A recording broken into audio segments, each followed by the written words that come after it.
Good morning students, Shri Saraswat વિદ્યાલયની અંદર આપ સૌનું હાર્દિક સ્વાગત છે. હું છું કુલદીપ ટંડેલ અને આપણે ફિઝિક્સ સબ્જેક્ટનો અભ્યાસ કરી રહ્યા છીએ. તો ચેપ્ટર 5 ના સ્વાધ્યાયના દાખલાઓ આગળ ગણીએ. 5.19 ગણીએ. 100 કિલોગ્રામ દળની ઘનમાંથી ઘનનું દળ 100 કિલોગ્રામ 0.020 કિલોગ્રામ દળનો એક સેલ એટલે ગોળી એવું સમજો ફોડવામાં આવે છે.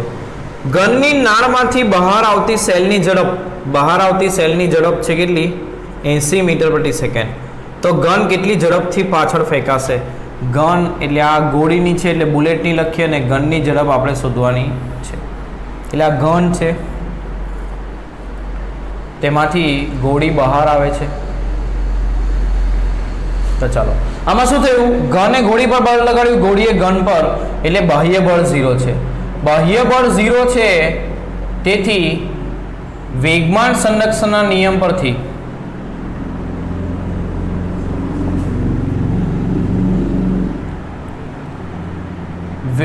તંત્રનું વેગમાન કેવું રહેશે? અચળ રહેશે. વેગમાન અચળ રહેશે એટલે શું? તો કે પ્રારંભિક વેગમાન બરાબર અંતિમ વેગમાન. પ્રારંભિક વેગમાન કોનું લખીએ?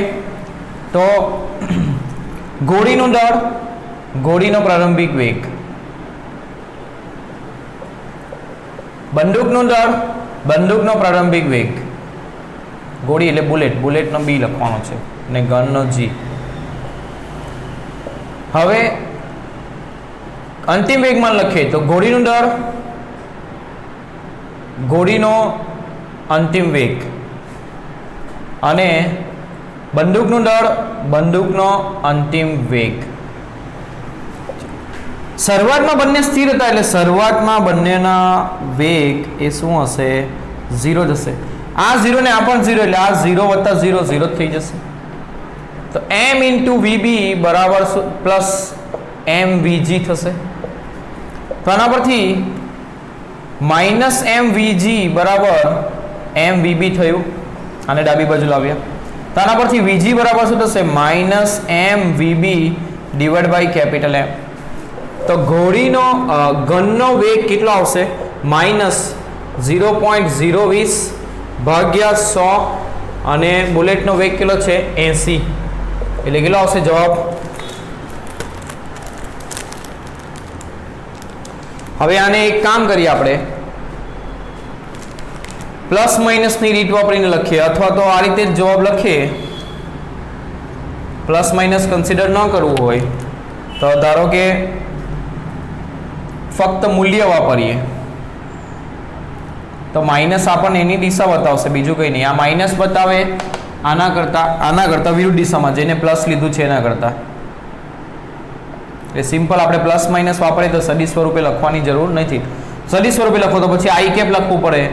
આ દિશાને એક્સ દિશા તરીકે લો તો આને મારે આઈ કેપ લખવું પડે, તો આ જવાબ માઇનસ આઈ કેપમાં આવે એવું બતાવવું પડે. બરાબર? ચાલો સદી સ્વરૂપે જ કરીએ તો સારું રહેશે, નહીં તો તમે પાછા ક્યારેક ગૂંચવાઈ જશો. અડીશ ક્યારે, સદીશ ક્યારે, એના કરતાં આપણે કાયમ માટે સદીશ જ રાખીએ. આ દિશામાં ગતિ કરે છે એટલે ઘનનો જે વેગ છે તે આપણે શું લખશું? સદી સ્વરૂપે લખીએ તો 80 મીટર પ્રતિ સેકન્ડ આઈ કેપ લખીએ તો 80 આઈ કેપ, એટલે આનો જે જવાબ છે એ માઇનસ આઈ કેપ આવ્યો. તો 0.02 ગુણ્યા 80 ભાગ્યા 100 તો એનો જવાબ આવશે 0.016 માઇનસ આઈ કેપ મીટર પ્રતિ સેકન્ડ. એટલે બંદૂકનો વેગ અથવા તો ગનનો વેગ 0.016 મીટર પ્રતિ સેકન્ડ ગોળીના વેગની વિરુદ્ધ દિશામાં હશે. આ રીતે જવાબ તમારે ફાઇનલ લખવો પડે.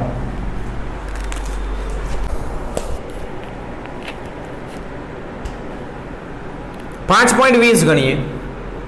એક બેટ્સમેન એક બોલનું તેની 54 કિલોમીટર પ્રતિ કલાકની પ્રારંભિક ઝડપમાં બદલાવ લાવ્યા સિવાય, એટલે શરૂઆતની ઝડપ અને અંતિમ ઝડપ સરખી એટલે વેગનું મૂલ્ય સરખું, આને મીટર પ્રતિ સેકન્ડમાં ફેરવવું હોય તો 54 ગુણ્યા 5 ભાગ્યા 18 એટલે કેટલું થાય? 18 × 36 18 × 54 5 તરી 15 મીટર પ્રતિ સેકન્ડ થાય. તો અંતિમ ઝડપ પણ કેટલી આવશે? 15 જ આવશે. ઝડપ બદલ્યા સિવાય 45 ડિગ્રીના કોણ જેટલું આવર્તન કરે છે. એટલે તો બોલ 45 ડિગ્રીનો આવર્તન અનુભવ એટલે શું? તો કે બોલ શરૂઆતમાં આટલા આ દિશામાંના વેગથી આવતો હતો અને પછી એને બોલને ફટકાર્યો એટલે તે 45 ડિગ્રી જેટલું આવર્તન અનુભવીને જશે. એટલે આમ જશે આટલા વેગથી.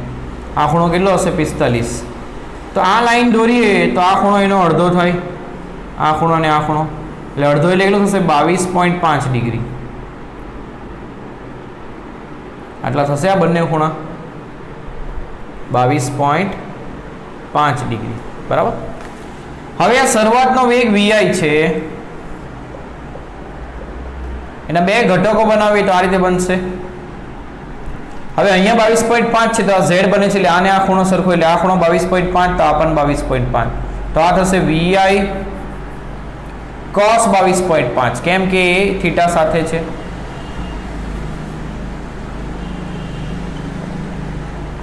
અને આ vi sin 22.5. પછી આ દિશામાં ગતિ કરે છે vf ઝડપથી, એના ઘટકો બનાવીએ તો આ રીતે બનશે. આગળ આવો દાખલો આપણે કર્યો પણ છે. આ 22.5 હોય તો આ પણ 22.5 થશે.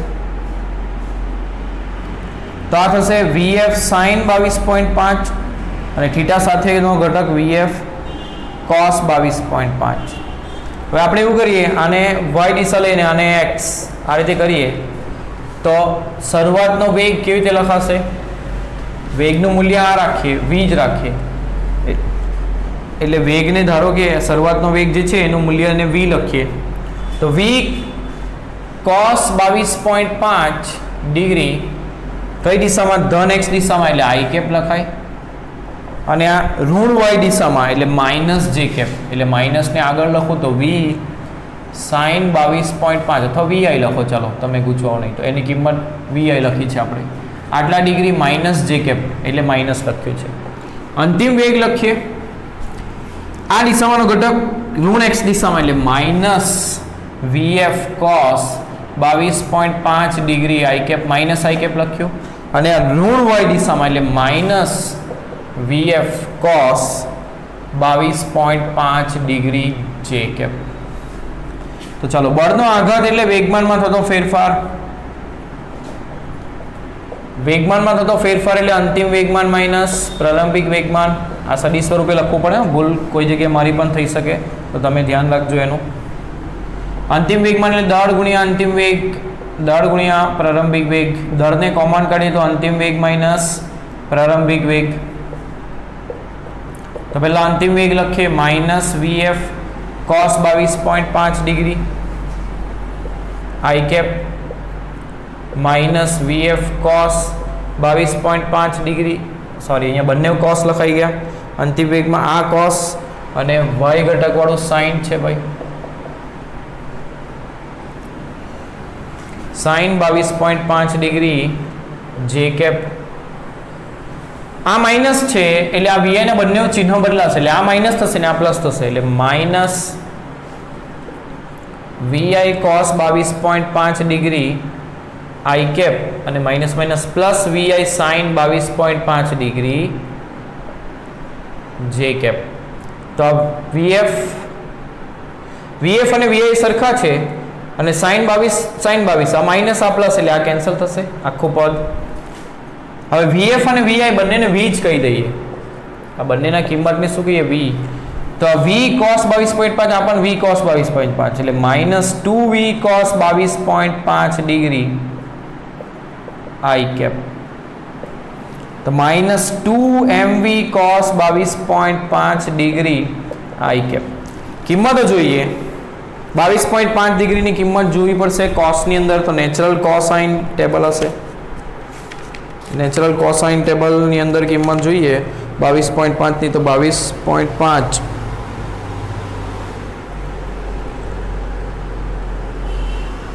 0.9239 0.9239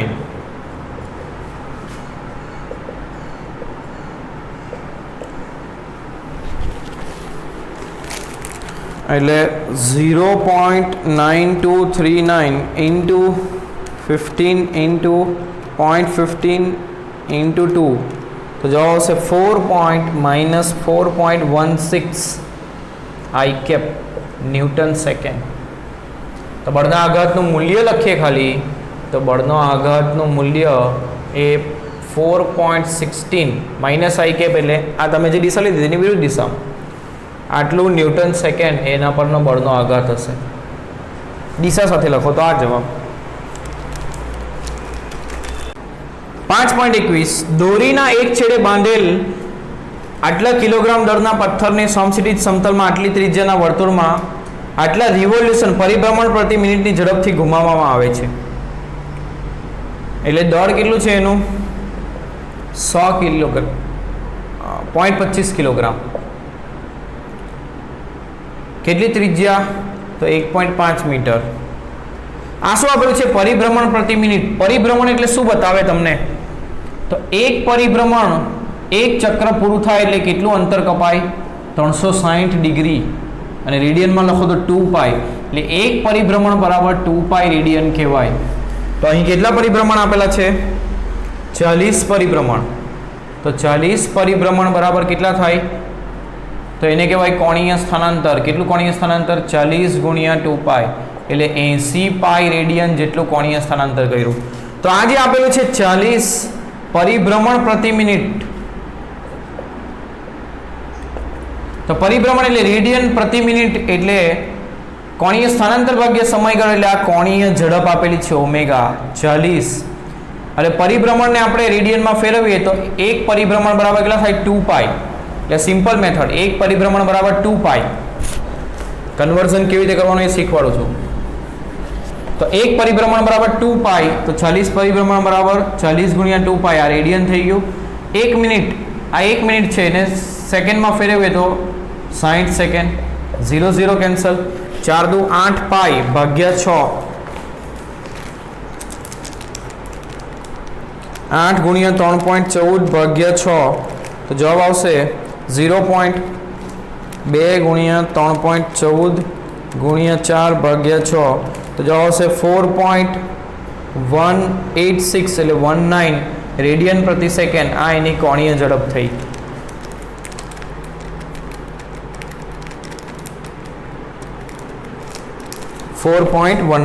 બરાબર. તો દોરીમાં તણાવ કેટલું જ્યારે એને તમે આમ ઘુમાવતા હોય સમક્ષિતિજ સમતલમાં તો ત્યારે દોરીમાં તણાવ આ દિશામાં ઉદ્ભવે અને એના પર કેન્દ્ર ત્યાગી બળ લાગે કેટલું mv² / r. બરાબર. હવે જુઓ આ પથ્થર એ બહાર જતો નથી કે અંદર આવતો નથી. એનો મતલબ શું થયો કે એના પર લાગતું કેન્દ્ર ત્યાગી બળ એ કેટલું છે તણાવ બળ જેટલું, અથવા તો જરૂરી કેન્દ્રગામી બળ કેટલું છે તણાવ બળ જેટલું. એવી રીતે પણ લખી શકો. v બરાબર તમે r ઓમેગા મૂકી શકો ભાગ્યા r. ત્રિજ્યાને આપણે કેપિટલ R લખી છે એટલે આ કેપિટલ R લખીએ. m r² ઓમેગા સ્ક્વેર ભાગ્યા r is equal to t. તો t બરાબર શું થશે m r ઓમેગા સ્ક્વેર. તો દળ કેટલું છે 0.25. ત્રિજ્યા કેટલી છે 1.5 ઓમેગાનો વર્ગ એટલે 4.19 નો વર્ગ. તો 4.19 નો વર્ગ કરીએ ગુણ્યા 1.5 કરીએ ને ગુણ્યા 0.25 કરીએ તો જવાબ આવશે 6.58. તણાવ બળ થશે 6.58 ન્યૂટન. બીજું શું પૂછેલું છે આગળ શું પૂછેલું એ જોઈએ. જો દોરી મહત્તમ 200 ન્યૂટનનો તણાવ ખમી શકતી હોય એટલે મહત્તમ તણાવ કેટલું ઉદ્ભવી શકે એમાં 200 ન્યૂટન. તો કેટલી મહત્તમ ઝડપથી એને ફેરવી શકો, મહત્તમ ઝડપ કેટલી રાખી શકો. તો દોરી તૂટી ન જાય તેના માટે તમારું મહત્તમ તણાવ એ mv² / r જેટલું અથવા તેનાથી વધારે હોવું જોઈએ. બરાબર.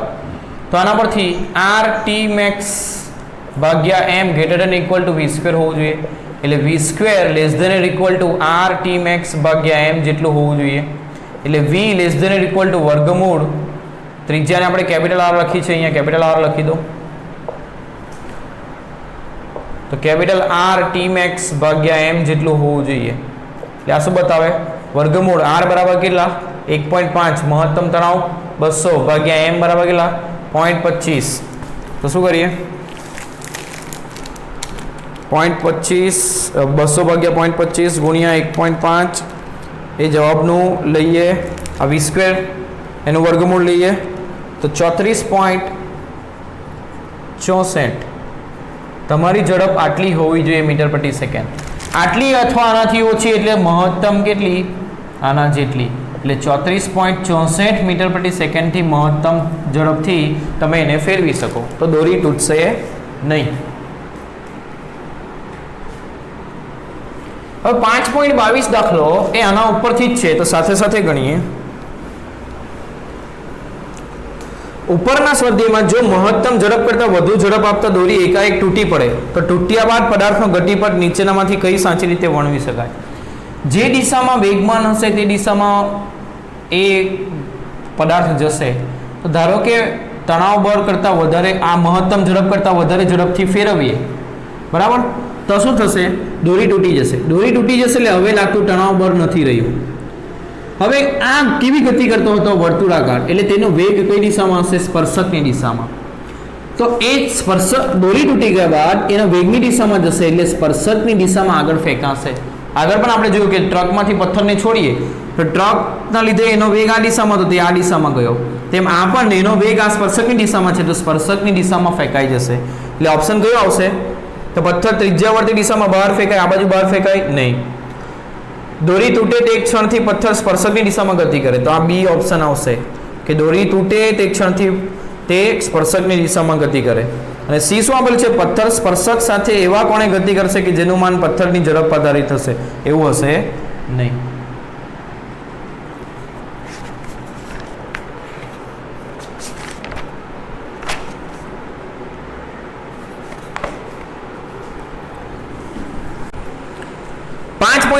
કરીએ. સમજાવો શા માટે પહેલું ખાલી અવકાશમાં ઘોડો ગાડીને ખેંચી અને દોડી શકતો નથી. ઘોડો ગાડીને ખેંચે એટલે શું થશે તે પહેલા તો સમજીએ. હવે ઘોડાની આકૃતિ બહુ સરસ દોરવાની નથી, આમ સમજવા માટેનો ઘોડો આપણે દોરી દઈએ. આ ઘોડો છે.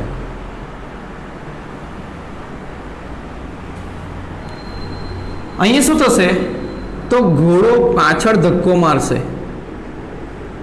બરાબર, પાછળની તરફ ધક્કો લગાવે એ, બરાબર. તેના કારણે શું થાય?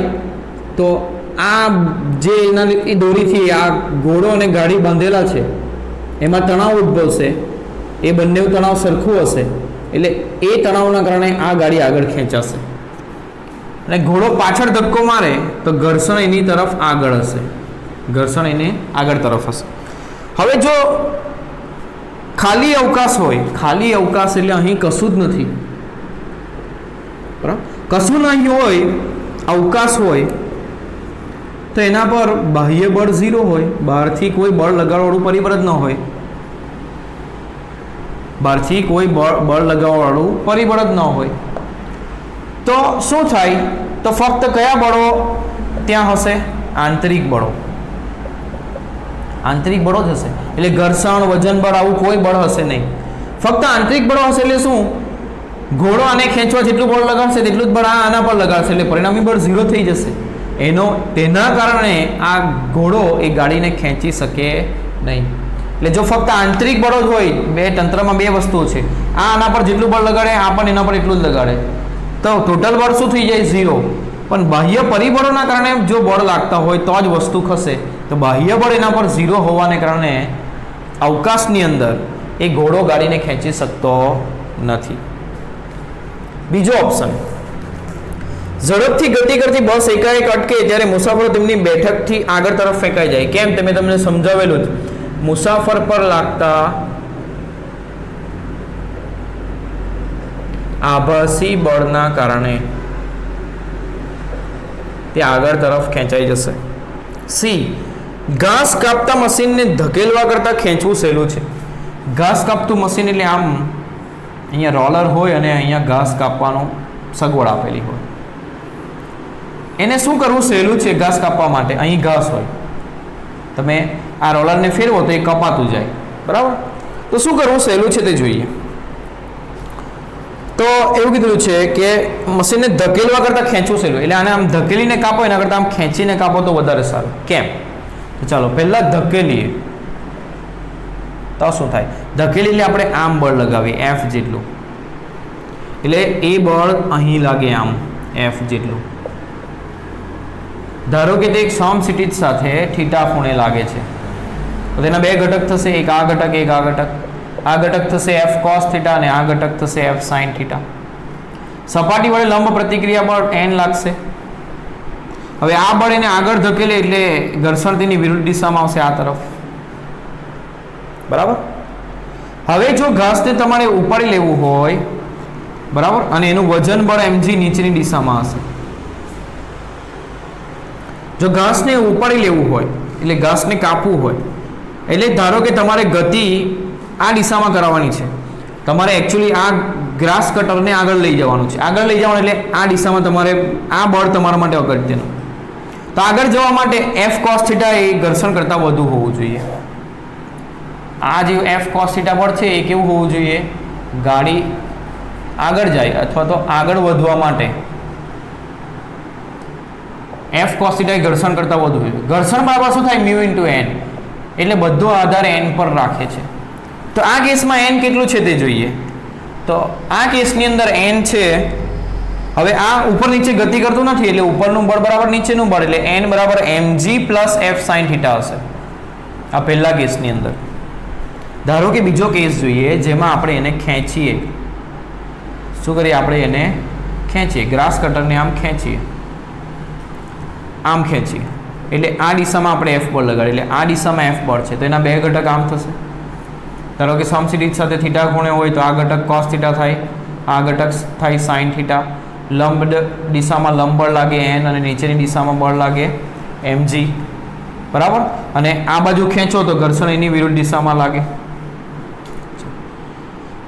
તો આમાં ખેંચવા માટે એફ કોસ થીટા એફ કરતાં વધારે છે, એટલે શરત આ જ છે. અને એફ બરાબર મ્યુ ઇન્ટુ એન. તો બીજા કેસમાં એન જોઈએ. આ પહેલા કેસનો એન n1 લખો, બીજા કેસનો એન n2 લખો. તો બીજા કેસ માટે આપણે જ્યારે ખેંચીએ ત્યારની વાત કરીએ, ત્યારે એન કેટલું હશે? તો જો પરિણામી બળ 0, ઉપર નીચે ખસતું નથી એટલે પરિણામી બળ 0, એટલે ઉપરના બળ બરાબર નીચેના બળ. ઉપરના બળ F sine theta plus n2 બરાબર mg. તો n2 બરાબર કેટલા આવશે? mg minus F sine theta. તો તમે જુઓ ઘર્ષણ બળ કરતાં વધારે બળ લગાડો અને ઘર્ષણ બળ n પર આધાર રાખે, એટલે n જેટલું ઓછું તેટલું ઓછું બળ લગાડવું પડશે. તો કયા કેસમાં n ઓછું? બીજા કેસમાં. તો mg માંથી કંઈક બાદ કર્યું ને આમાં mg માં કંઈક ઉમેર્યું, એટલે n2 n1 કરતાં ઓછું છે. n2 n1 કરતાં કેવું છે? ઓછું. mg માંથી કંઈક બાદ કર્યું છે, ઓછું હોવાથી બીજા કિસ્સામાં ઘર્ષણ બળ ઓછું, તેથી તેને ખસેડવા નાનું બળ જરૂરી. એટલે ઓછો બળથી તમે એને ખસેડી શકો, એટલે તમે ખેંચો એ વધારે સારું રહેશે આગળ લઈ જાઓ તેના કરતાં. એટલે ઘાસને કાપવું હોય તો એ મશીનને આમ ખેંચો, આમ ઘસડીને આગળ ન લઈ જાઓ. એનું કારણ આ છે. ખ્યાલ આવ્યો? કારણ કે ઘર્ષણની વિરુદ્ધ દિશામાં તમારે બળ લગાડવાનું. ઘર્ષણ લાગે લંબર પર આધાર રાખે. આમાં લંબર ઓછું આવે એટલે આમાં ઘર્ષણ પણ ઓછું, આમાં ઘર્ષણ ઓછું એટલે ઓછું બળ લગાડવું પડશે તમારે ખેંચવા માટે. એટલે ઓછા બળથી તમે ખેંચી શકો એટલા માટે ગ્રાસ કટરને આપણે ધકેલવાનું નહીં પણ ખેંચીને ઘાસ કાપવાનું. ડીમાં શું પૂછ્યું છે? તો ક્રિકેટર કેચ પકડવા દરમિયાન તેના હાથ પાછળ ખેંચે છે. તો એ આપણને ભણી જ ગયા છે આપણે કે વેગમાનમાં મોટો ફેરફાર ઓછા બળથી કરવા માટે તે બળ વધુ સમય માટે લગાવવું પડે. એટલા માટે તે હાથને પાછળ ખેંચે છે, એટલે બળ ઓછું લગાવે ને એનું વેગમાન છેલ્લે 0 બનાવે પણ ખેંચીને બનાવે, એટલે હાથ પાછળ ખેંચે એટલે એ જે બળ લગાવે એ વધારે સમય માટે લગાવે એટલે ઓછું લગાડવું પડે. બરાબર.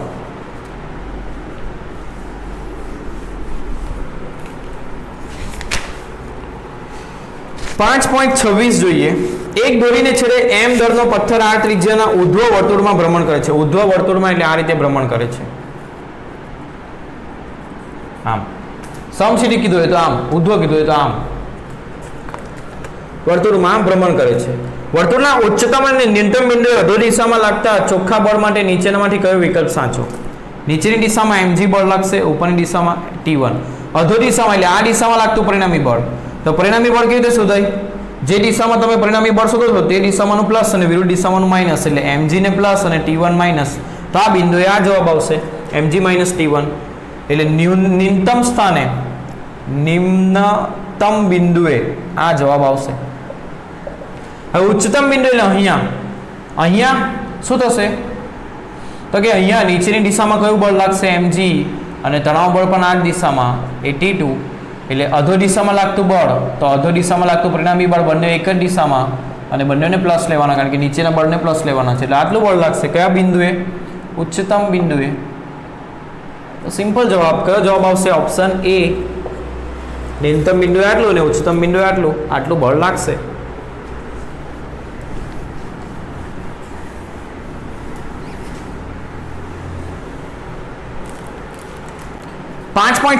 ગણીએ. 1000 કિલોગ્રામ દળનું હેલિકોપ્ટર, એક હેલિકોપ્ટર છે.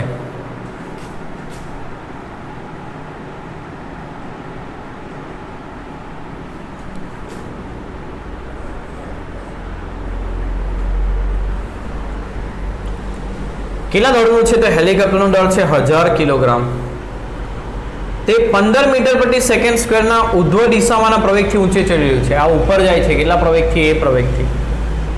ચાલક અને મુસાફરનું દળ, અહીંયા ચાલક છે બેઠો હશે, મુસાફર છે બેઠો હશે.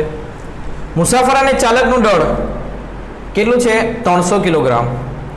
તો નીચેના કિસ્સાઓમાં બળના માન અને દિશા શોધો. અલગ અલગ બળના માન અને દિશા શોધવાનું છે. પહેલું, ચાલક અને મુસાફરો વડે તળિયા પર લાગતું બળ. તળિયા પર મુસાફર અને ચાલક વડે લાગતું બળ કેટલું? બરાબર.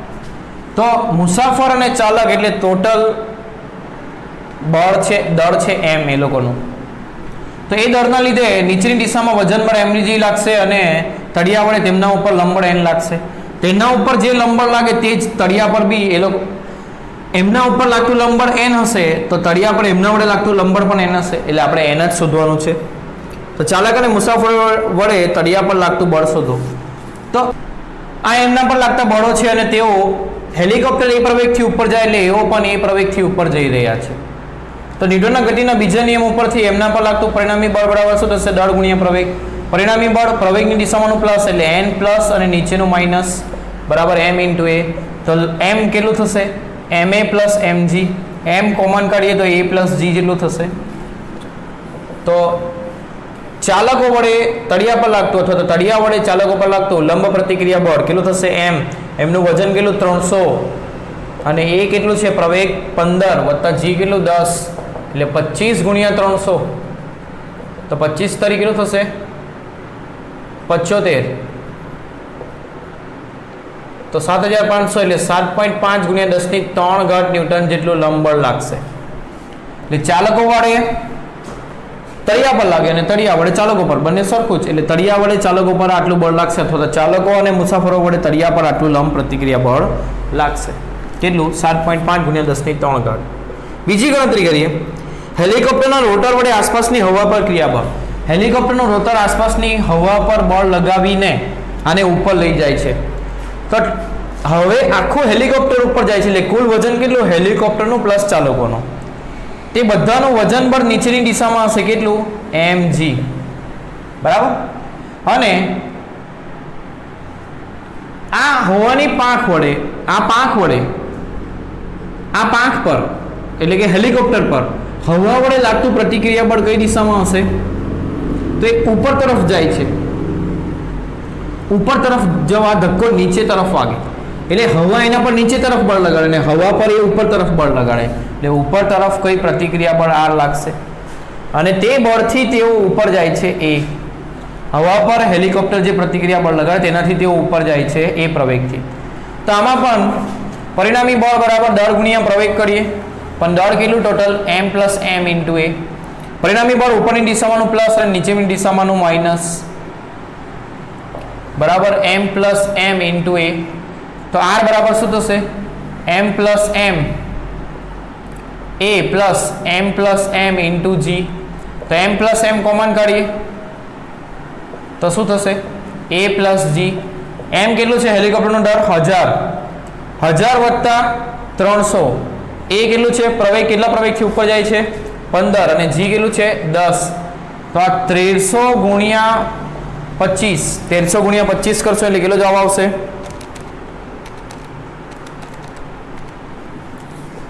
3.25 ગુણ્યા 10⁴ ન્યૂટન. આટલા બળથી તેઓ આટલું બળ એ લાગતું હશે. કોના વડે? તો હેલિકોપ્ટરના રોટર વડે આસપાસની હવા પર. હેલિકોપ્ટરના રોટર વડે આસપાસની હવા પર આટલું બળ લાગતું હશે.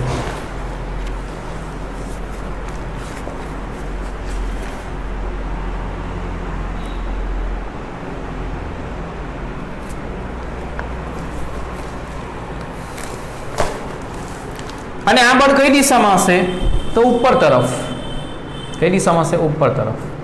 કારણ કે ઉપર જવા માટે એ રોટર હવા પર ઉપર તરફ બળ લગાડતું હશે.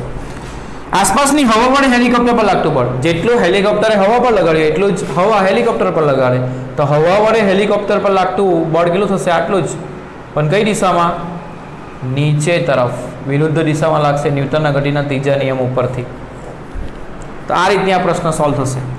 આ હવા પર લાગતા બળના કારણે એ હેલિકોપ્ટર ઉપર જાય છે એટલે ઉપર હવા પર લાગતું બળ એ ઉપર તરફ લેવાનું રહેશે.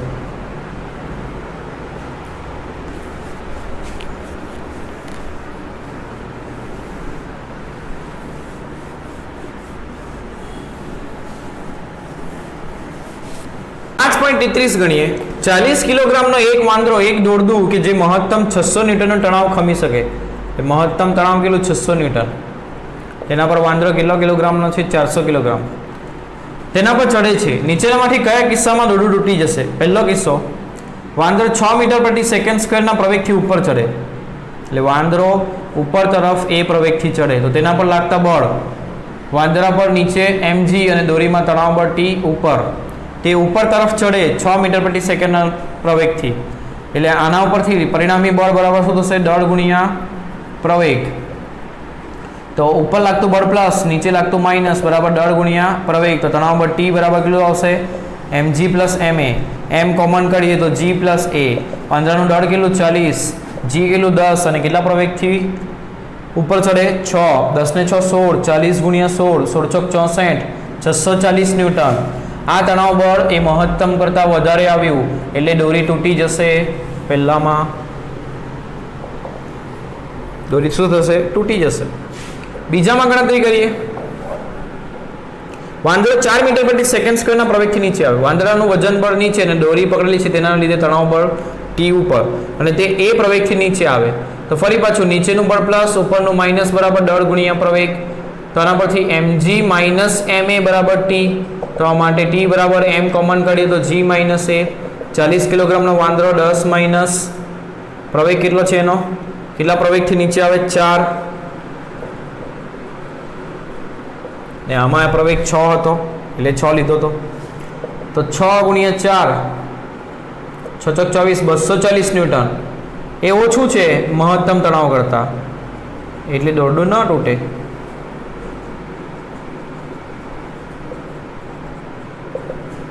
ત્રીજું જોઈએ. વાંદરો 5 મીટર પ્રતિ સેકન્ડની અચળ ઝડપથી ઉપર ચડે.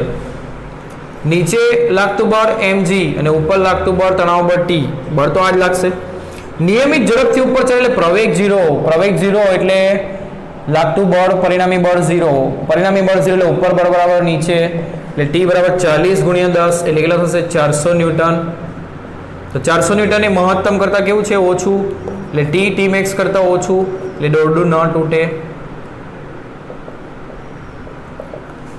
છેલ્લું, વાંદરો દોરડા પર ગુરુત્વાકર્ષણની અસર હેઠળ મુક્ત રીતે પતન કરે.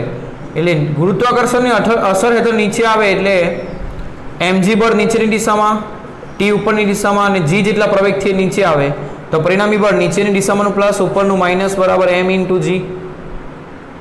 બરાબર? m ઇન્ટુ એનો પ્રવેગ કેટલો લેવાનો? m ઇન્ટુ e લખાય પણ પ્રવેગ કેટલો છે?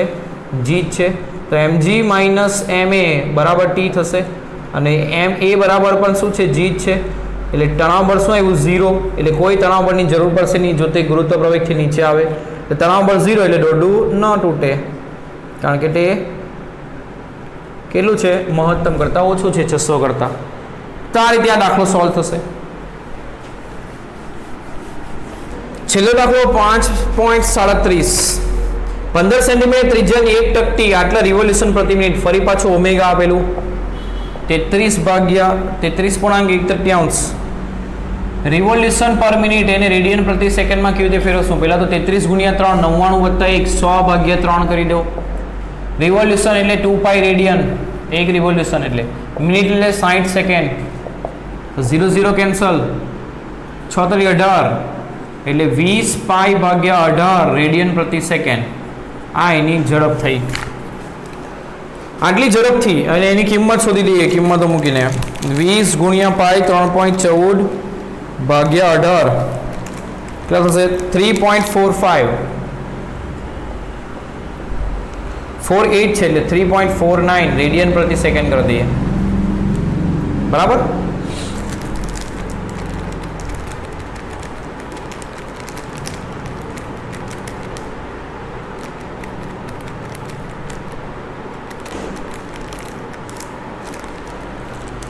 કેટલી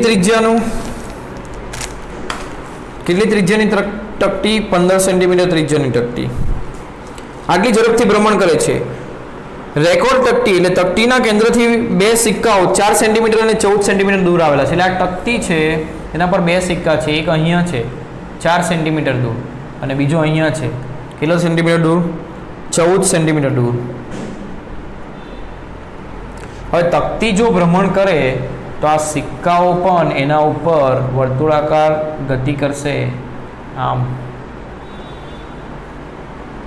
ને આ સિક્કો આમ. તો બંનેના માર્ગની ત્રિજ્યા અલગ અલગ હશે. એટલે પહેલાની ત્રિજ્યા 4 સેન્ટીમીટર અને બીજાની ત્રિજ્યા 14 સેન્ટીમીટર વર્તુળ માર્ગની. બરાબર. એટલે ત્રિજ્યા છે એટલે R1 R2 લખું.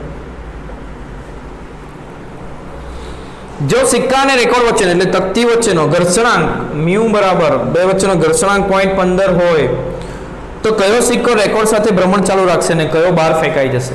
બહુ ફાસ્ટ ફેરવો તો આ સિક્કો બહાર ફેંકાઈ જાય અમુક. તો આ કોઈ પણ સિક્કો હોય અને આ તકતી પર છે અને તે આમ પ્રકારની ગતિ કરે છે તો તેના પર લાગતા બળ લખીએ તો બહારની દિશામાં કેન્દ્ર ત્યાગી બળ mv²/r, નીચેની દિશામાં વજન બળ mg અને ઉપરની દિશામાં લંબ બળ n, અને તે બહાર ન જાય તેના માટે ઘર્ષણ બળ તેને તેની વિરુદ્ધ દિશામાં લાગશે અને સ્થિર રહેવો જોઈએ એટલે સ્થિત ઘર્ષણ. તો તમારી શરત શું થશે? તો સિક્કો બહાર ન ફેંકાય તે માટે, બહાર ન જાય તે માટે તમારા ઘર્ષણનું મહત્તમ મૂલ્ય એ આના જેટલું અથવા આનાથી વધારે હોવું જોઈએ. કોના કરતા? mv²/r કરતા. બરાબર.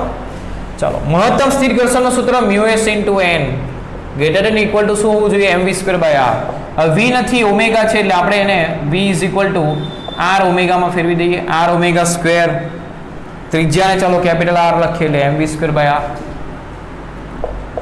ચલો સ્મોલ r જ રાખો કારણ કે કેપિટલ R આપણે તકતીની ત્રિજ્યાને લખી છે એટલે.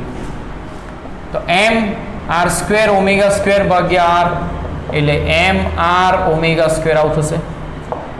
મ્યુએસ n કેટલું થશે? તો આ સિક્કો ઉપર નીચે ગતિ કરતો નથી એટલે y દિશામાં સંતુલનમાં છે એટલે n બરાબર શું થશે? mg, એટલે n ની જગ્યા પર mg મૂકી દો તો આ મ્યુએસ mg આ સૂત્ર આવ્યું. આના પરથી મ્યુએસ mm કેન્સલ બંને બાજુથી, તો mu s g/ω² greater than equal to r, તો r less than or equal to mu s g/ω².